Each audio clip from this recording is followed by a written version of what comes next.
Hi, it's KCCK's Culture Crawl.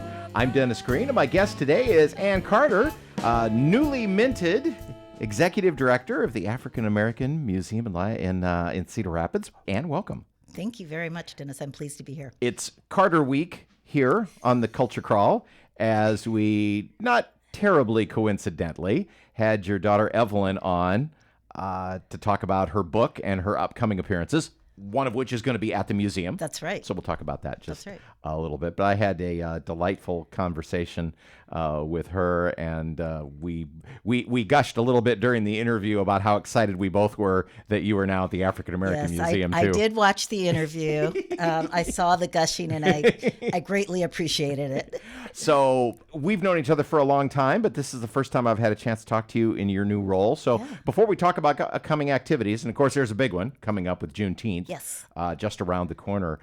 Just tell me a little bit. I know that you and your family have been associated with the museum since its original founding. So this is an institution that has to have been near and dear to your heart forever.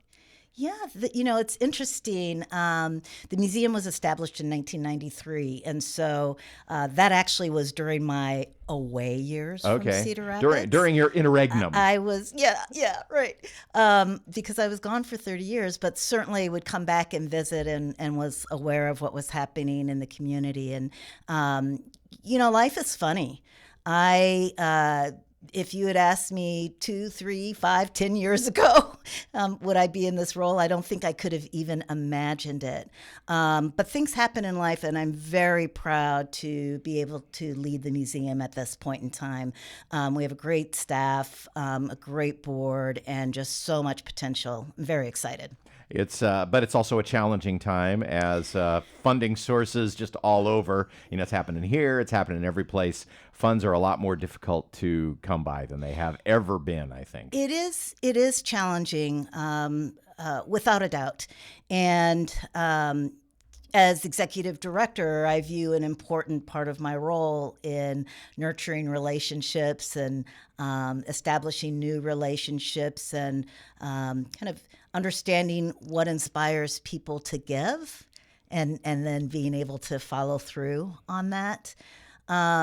It's also a climate, as we say, when talking about Black history feels dangerous to some. And so we have that added challenge or opportunity, if you will, to really preserve history. I mean, that's what our mission is about, and to educate current generations as well as pave the way for future generations. If you were going to describe the museum in just a paragraph to somebody who isn't familiar with it, and maybe a local person who isn't familiar with it, let's do that. What would you say are kind of the 2 or 3 big bullet points you always want people to know and get them interested in visiting? Yeah. So first of all, it is the African American Museum of Iowa. So it is a statewide entity. Second is we do have a permanent collection which features artifacts from Iowans just across the spectrum, if you will. And then we always have a featured exhibit. Usually it's there for 9 or 10 months, and the current exhibit is Rooted, and it's about the journey of Black farmers throughout the state of Iowa, and then sort of tying that into present day. So Iowa, permanent collection, and then the exhibits. And thank you also for stating clearly the full name of the museum, because I kind of stumbled that when I was introducing you because I forgot to double check, because I am old enough that it still comes out African American Museum and Library, which was the original name. Yeah, I still have some. I have some mugs at home and some, canvas bags and other things with the old logo and the original logo and the original name. So I honor all of that. One of the big summer events at the museum is, of course, Juneteenth. So what is going to be going on for that? Yep. So we have our Juneteenth Festival this year on Saturday, June 20th. And we'll be at the museum on site this year, which we haven't done for quite a while, which means we will be outdoors as well as indoors, and it's from 12 to 6. And just a family-friendly event. I have to give a shout out. We have some wonderful sponsors. Great America is our presenting sponsor. We have over 50 vendors that kind of range from nonprofits to arts organizations to churches, just telling about what they do in the community. We also have some merchandise vendors that will be inside selling some of their wares. And then a family section, a kid-friendly section. And then I think I'll say, let's see, 2 more things. A stage. We'll have performers throughout that 12 to 6 period, and food trucks. So that's one of the things that we gain from being on site. Do you know some of the performers who are going to be on the stage? I should. Still working through that. No, we have the list, and I actually don't have that with me, nor do I have it committed to memory. So, but it's I on the website, I'm sure. Yes, and so no shade to those who are going to be participating. I can tell you that our MC will be Anthony Betters Jr., who is our board president, and so he will bring some entertainment, just in and of itself.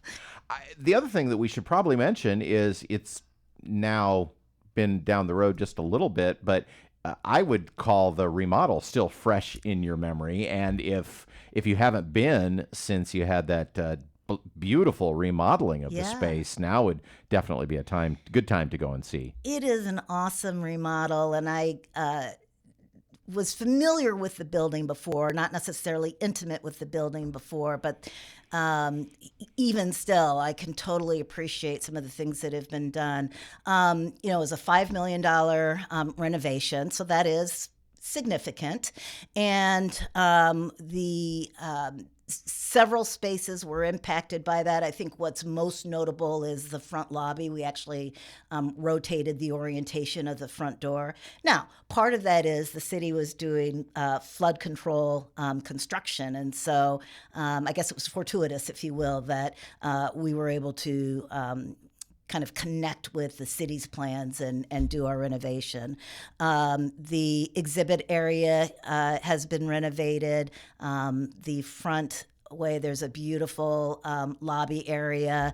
And we also have new offices for staff upstairs. And so all of that has been really exciting. It's amazing how quickly technology changes how we work in our offices. Yes. And all of a sudden, just little things like, I don't have enough electric plugs for all my devices. So that stuff seems to work pretty well. I think I'm having a little bit of a calendar issue that we, and getting tech help online, it could be a hard thing to do.